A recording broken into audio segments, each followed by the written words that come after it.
በጠላት ኃይል የማይደፈር የማይበገርም ይመስላል። 900 የብረት ሰረገላዎች በዘመኑ የነበረው እጅግ አስፈሪና ዘመናዊ የጦር ኃይል የእስራኤልን ልጆች እንደ ጥላ እየተከተለ ፍርሃትንና ሞትን ይዘራል።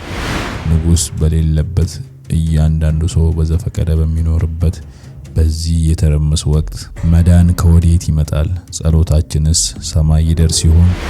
ታሪክ ሁሌም የወንዶች ጀግኖችን ገድል ሲዘክር፣ በዚህ ተስፋ አስቆራጭ ሰዓት ግን የእስራኤልን ታሪክ ለመቀየር የተነሳችው አንዲት ሴት ነበረች። እርሷ መሪ ብቻ አልነበረችም፣ ዳኛና ነብይትም ናት እንጂ። የእግዚአብሔርን ድምጽ ለሕዝቧ የምታደርስ በወንዶች በሚገዛው ዓለም ውስጥ እንደ ደማቅ ፋና የበራች ብርቅዬ ሴት። ስሟ ሲጠራ ፍትህ የሚታሰብ፣ በጠላት ጦር ፊት በድፍረት የቆመች፣ ጥበቧ ተራሮችን የሚያክል ድንቅ ሴት። ይህ የአንዲት ሴት የማይታመን የጀግንነት የእምነትና የአመራር ታሪክ ነው።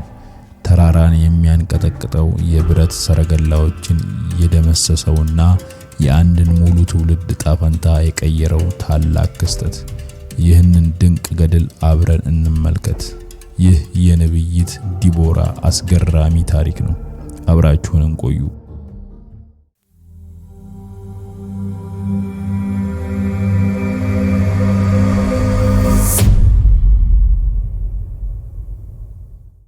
ከጀግናው ኢያሱ ሞት በኋላ የእስራኤል አንድነት እንደ ደካማ ክር ተበጠሰ። ያ አንድ ያደረጋቸው ጠንካራ መሪ ሲለይ ሕዝቡ እንደ ተበተነ መንጋ ሆነ። ከፖለቲካዊ መበታተን የከፋው ግን የመንፈስ ውድቀታቸው ነበር። ከባርነት ያወጣቸውን አምላክ ትተው በዙሪያቸው ያሉትን ነፍስ አልባ ጣዖታት ማምለክ ጀመሩ። ይህ ክህደታቸው መራራ ፍሬን አፈራ። እግዚአብሔር በከነዓናውያን ጨካኝ ንጉስ በኢያቢን እጅ አሳልፎ ሰጣቸው። ከንጉሱ ስም በላይ የሕዝቡን ልብ በፍርሃት ያንቀጠቀጠው ግን የጦር አዛዡ ሲሳራ ነበር።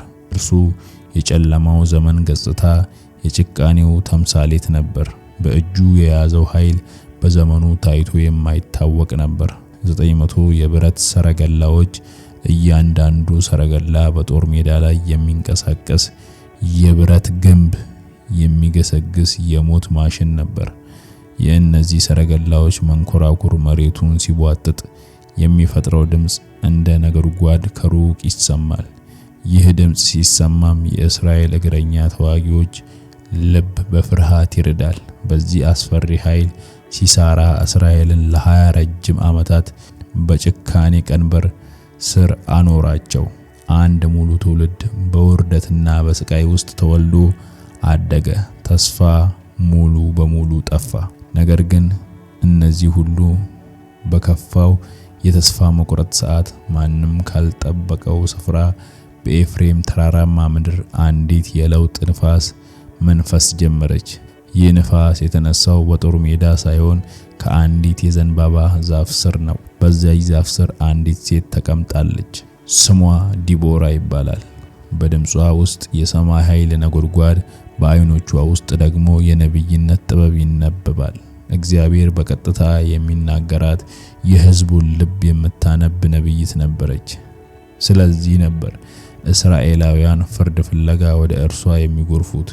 የተጣሉ ባልንጀሮች፣ የተበደሉ ምስኪኖች፣ ሌላው ቀርቶ የጎሳ መሪዎች ጭምር የሲሳራን ፍርድ ትተው ረጅም መንገድ ተጉዞ ዲቦራ ፊት ይቀርቡ ነበር። በወንዶች በሚገዛው ዓለም የአንዲት ሴት ቃል እንዴት እንዲህ ያለ ክብደት ሊኖረው ቻለ? ምክንያቱም ስልጣኗ የመጣው ከሰዎች ሳይሆን ከሰማይ ስለነበር ነው። በፊቷ ሲቆሙ ከእርሷ የሚወጣውን የእግዚአብሔርን ድምጽ ይሰሙ ነበር። ጊዜው ሲደርስ ዲቦራ መልእክተኞችን ላከች። የተጠራው ሰው ባረቅ ይባላል። የንፍታሌም ነገድ የጦር መሪ፣ በጭቆናው ምክንያት ሰይፉን ሰገባው ውስጥ ከቶ ተስፋ ቆርጦ የነበረ ጀግና ነው። የነብይቱን ጥሪ ችላ ማለት እንደማይቻል ተረድቶ ከዘንባባዋ ዛፍ ስር ቀረበ። የዲቦራ ድምጽ ግን እንደ ሁልጊዜው የፍርድ ቃል መሆኑ ቀርቶ እንደ ነጎድጓድ አስተጋባ። የእስራኤል አምላክ እግዚአብሔር እንዲህ ሲል አዙሃል፣ ከንፍታሌምና ከዛብሎን ነገዶች 10,000 ሰዎችን ይዘህ ወደ ታቦር ተራራ ውጣ አለችው። የታቦር ተራራ የስም በባረቅ አእምሮ ውስጥ የብረት ሰረገሎቹን አስፈሪ ድምፅ አስተጋባ። 10,000 እግረኞች በብረት በሚንቀሳቀስ ሞት ፊት ምን ዋጋ አላቸው? ይህ ወደ እልቂት መሄድ እንጂ ጦርነት አልነበረም፣ እብደት ነበር። የባረቅ ፊት በፍርሃት ተለዋወጠ። በተሰበረ ድምፅ እንዲህ አላት፣ አንቺ ከእኔ ጋር ከሄድሽ እሄዳለሁ፣ ካልሄድሽ ግን አልሄድም። ይህ የፍርሃት ቃል ብቻ አልነበረም፣ ይልቁንም ኃይል ያለው በሰይፍ ሳይሆን በአምላክ መገኘት መሆኑን የሚያሳይ ጥልቅ ዕውቀት ነበር። ባረቅ የዲቦራን መገኘት እንደ መለኮታዊ ከለላ ለሺዎት ወታደሮቹ እንደ ሞራል ጋሻ ቆጥሮት ነበር። ዲቦራ ለአንድ አፍታ እንኳን አልተጠራጠረችም። አይኖቿ እንደ ብረት የጠነከሩ ነበሩ። በእርግጥም ከአንተ ጋር እሄዳለሁ አለችው በድፍረት። ይህ ቃል በባረቅ ልብ ውስጥ ትንሽ ተስፋ ዘራ። ነገር ግን ዲቦራ ገና አልጨረሰችም ነበር። ነገር ግን አለችው፣ በምትሄድበት መንገድ ክብር ለአንተ አይሆንም። የባረቅ አይኖች በድንጋጤ ፈሰሱ። ክብር የሌለው ድል ምን አይነት ድል ነው? ዲቦራ የመጨረሻውን ልብ አንጠልጣይ ትንቢት ተናገረች። እግዚአብሔር ሲሳራን በሴት እጅ አሳልፎ ይሰጠዋል። በድንኳኑ ውስጥ ፍጹም ጸጥታ ሰፈነ። የጦርነቱ ውጤት አስቀድሞ ተነግሯል፣ ነገር ግን በሌላ ምስጢር ተሸፍኗል። የዲቦራ ቃል እንደ እሳት ነበር። የባረቅን ልብ ከፍርሃት አላቆ በምትኩ በቁጣና በተስፋ አነደደው። ጥሪውን በመላው የንፍታሌምና የዛብሎን ምድር አስተጋባ። ለ20 ዓመታት በውርደት የኖሩ ሰይፋቸውን ሰቅለው የነበሩ ወጣቶች የነብይቱን ጥሪ ሲሰሙ ከየጎጆአቸው ወጡ። በአጭር ጊዜ ውስጥ 10,000 ልቦች በአንድ ዓላማ ይመቱ ነበር። ባረቅ ይህንን አዲስ ሰራዊቱን ይዞ ወደ ታቦር ተራራ አናት ገሰገሰ። ከፊት ለፊታቸው ግን እንደ ሰይፍ የምትመራቸው፣ እንደ ጋሻ የምትከታቸው፣ እንደሚንቀሳቀስ የድል አርማ የምታበረታታቸው ዲቦራ ነበረች። ይህ ዜና በሸለቆው ወዳለው የሲሳራ ሰፈር ሲደርስ የንቀት ሳቅ አስተጋባ። 10,000 እግረኞች በተራራ ላይ የተሸሸጉ ምስኪኖች። ሲሳራ ይህንን እንደ ጦርነት ሳይሆን እንደ ቀላል አደን ቆጥረው በኩራት ተወጥሮ መላ ኃይሉን አሰለፈ። 900 የብረት ሰረገላዎች የብረት መንኮራኩሮቻቸው መሬቱን ሲቧጥጡ የሚፈጥሩት ድምጽ ምድሪቱን የሚያርድ ይመስላል። በስርዓት ተሰልፈው ለሰረገሎቹ ፍጹም ምቹ ወደ ሆነው ወደ ቂሾን ወንዝ ሸለቆ ተመሙ። በዚያች ውጥረት በሰፈነባት ቅጽበት በተራራው አናት ላይ የነበረችው ዲቦራ ወደ ባርቅ ዞረች። ድምጿ እንደ ነጎድጓድ አስተጋባ። ተነስ፣ እግዚአብሔር ሲሳራን በእጅህ አሳልፎ የሰጠበት ቀን ዛሬ ነው። እግዚአብሔር በፊት አልወጣምን? በዚች መለኮታዊ ቃል ባረቅና ሰራዊቱ ከተራራው ላይ እንደ ጎርፍ ተመሙ። ነገር ግን እነሱ ወደ ሸለቆው ሲደርሱ ከሰማይ ያልተጠበቀ ነገር ተከሰተ። ሰማዩ ራሱ ፊቱን አጨፈገገ። ጥቁር ደመና ተከማይቶ ከባድ ዝናብ መዝነብ ጀመረ። ዝናቡ ወደ ጎርፍነት ተለወጠ። ጸጥ ብሎ ይፈስ የነበረው የቂሾን ወንዝ በቅጽበት ሞልቶ ፈሰሰ። ሸለቆውንም አጥለቀለቀው። ለሰረገሎቹ ድምጽ ምቹ የነበረው ሸለቆ ወደ ገዳይ ወጥመድነት፣ ወደ ጭቃ ባህርነት ተለወጠ። የብረት ሰረገሎቹ በጭቃ ውስጥ ሰጠሙ። የኃያላኑ ፈረሶች መራመድ አቅቷቸው ይዳከሙ ጀመር። የከነዓናውያን ትልቁ የኃይል ምንጭ ትልቁ የውድቀታቸው ምክንያት ሆነ። በሲሳራ ሰራዊት ውስጥ ድንጋጤና ትርምስ ነገሰ። የእስራኤል እግረኞች ግን በጭቃው ውስጥ እንደ ጥላ እየተንቀሳቀሱ ጠላቶቻቸውን በሰይፍ መከቱት። የድል ጩኸታቸው ከዝናቡ ድምጽ ጋር ተቀላቅሎ አስተጋባ።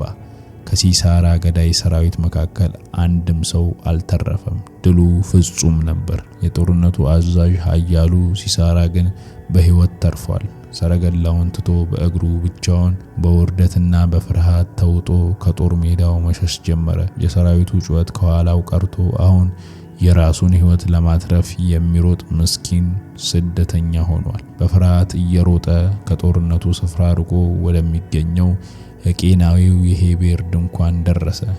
በንጉሱ በኢያቢንና በሄቤር መካከል የሰላም ስምምነት ስለነበር ይህ የሕይወቱ የመጨረሻ መደበቂያ እንደሚሆን አሰበ። ከድንኳኑ ደጃፍ ሲደርስ የሄቤር ሚስት ኢያኤል ወጥታ ተቀበለችው።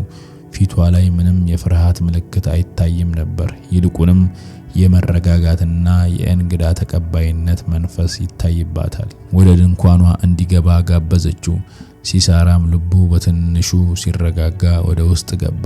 በድካምና በጥም ተውጦ ውሃ እንድትሰጠው ጠየቃት።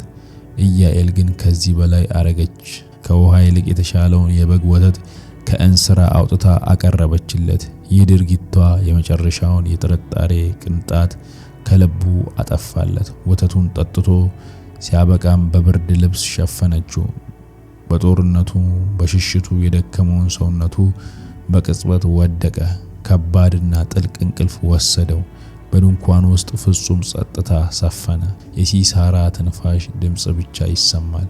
ያኔ ነበር ኢያኤል በጸጥታ የተነሳችው። እግሮቿ ድምጽ አያሰሙም፣ አይኖቿ ግን በቆራጥነት ይበሩ ነበር። በእጆቿ የያዘችው ሰይፍ ወይም ጦር አልነበረም፣ ይልቁንም የድንኳኑን ካስማና ከባድ መዶሻ ነበር። የቤቷ ዕቃዎች አሁን ገዳይ መሳሪያዎቿ ሊሆኑ ነው። በእርግጥ በጣቶቿ እየተራመደች በእንቅልፍ ወደ ተዋጠው ሲሳራ ቀረበች። ከዚያም መዶሻውን ከፍ አድርጋ በኃይል በትክክለኛ በማያዳግም ምት ካስማውን በጆሮ ጉንዱ በኩል አልፎ መሬቱ ላይ እስኪቸነከር ድረስ መታቸው። እስራኤልን ለ20 ዓመታት ሲያሸብር የነበረው ኃያል የጦር አዛዥ ያለምንም ጩኸትና ትግል በእንቅልፉ አንዲት ሴት እጅ ፍጻሜውን አገኘ። ትንሽ ቆይቶ ባርቅ ሲሳራን ሲፈልግ ወደ ድንኳኑ ደረሰ። ኢያኤልም በድፍረት ወጥታ የምትፈልገውን ሰው ላሳይህ ና አለችው። ባርቅ ወደ ውስጥ ሲገባ ያየው ነገር ደሙን አቀዘቀዘው። ጠላቱ መሬት ላይ ተዘርሯል። የዲቦራ ትንቢት ተፈጽሟል። ክብር ለባርቅ አልነበረም፣ ክብር ለኢያኤል ሆነ። ከዚህ ታላቅ ድል በኋላ የጦርነቱ ጩኸት ሲያበቃ በመተኩ የመዝሙር ድምጽ ከታቦር ተራራ ላይ አስተጋባ። ይህ ተራ ቀረርቶ አልነበረም። ዲቦራና ባርቅ በታሪክ ውስጥ የተቀረጸ የእግዚአብሔርን ኃይልና የሕዝቡን ጀግንነት የሚያወሳ ዝነኛ መዝሙር ዘመሩ። መዝሙሩ የጦርነቱን ታሪክ በግጥም ይተርካል። ሰማይ ራሱ እንዴት ለድሉ እንደተዋጋ፣ ከዋክብት ከመንገዳቸው ሆነው በሲሳራ ላይ እንዴት እንደዘመቱ ይናገራል። ከዚያም መዝሙሩ በድንገት ድምጹን ዝቅ አድርጎ ወደ አንዲት ሴት ድንኳን ይወስደናል። ኢያኤል ከዘመኑ ሴቶች ሁሉ የተባረከች እንደሆነች፣ ኃያሉን ሲሳራን እንዴት በድንኳን ካስማና በመዶሻ እንደጣለችው በዝርዝር በድፍረትና በክብር ይዘክራል። ከዚያም በኋላ ሰላም መጣ። ምድሪቱ ለ40 ረዣዥም ዓመታት አረፈች። የብረት ሰረገላዎች ድምጽ ጠፍቶ በምትኩ የእርሻና የልጆች ሳቅ ተሰማ። የዲቦራ አመራር በጦርነት ጊዜ እንዳሳየችው ጥንካሬ በሰላም ጊዜ ደግሞ ጥበብና መረጋጋትን አመጣ። ነገር ግን የዲቦራ ታሪክ በ40 ዓመታት ሰላም አላበቃም። ታሪኳ ከትውልድ ወደ ትውልድ እየተላለፈ ሕያው ምስክር ሆኗል።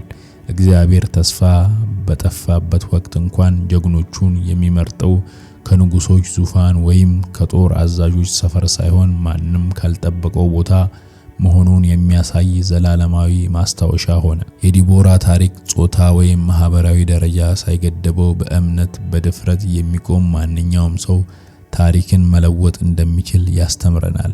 እርሷ ያስተማረችን ትልቁ ትምህርት እውነተኛ ኃይል የሚመነጨው ከሰይፍና ከሰረገላ ብዛት ሳይሆን ከማይናወጥ እምነትና ከጸና ልብ መሆኑን ነው። በችግር ፊት በድፍረት ለመቆም፣ በፍትህ ለመመራትና ከሁሉም በላይ ሰማይ ዝም ባለ በሚመስልበት ሰዓት እንኳን እግዚአብሔር ሁል ጊዜም እንደሚሰራ ለማመን የዲቦራ ሕይወት ዛሬም ያሳስበናል። የእርሷ ታሪክ የጥንት ታሪክ ብቻ ሳይሆን በውስጣችን ላለው ጀግና የተጻፈ የድፍረት ጥሪ ነው። ሰላም እግዚአብሔር ከሁላችሁ ጋር ይሁን። አዘጋጅተን ያቀረብንላችሁ ታሪክ ይህንን ይመስላል። ቻናላችንን ሰብስክራይብ እንዲሁም ቪዲዮን ላይክ እና ኮሜንት በመስጠት ያበረታቱ። ዘውትር በሌላ ቪዲዮ እስክንገናኝ ቻናላችንን ሰብስክራይብ እያደረጉ በቸር ይቆዩ።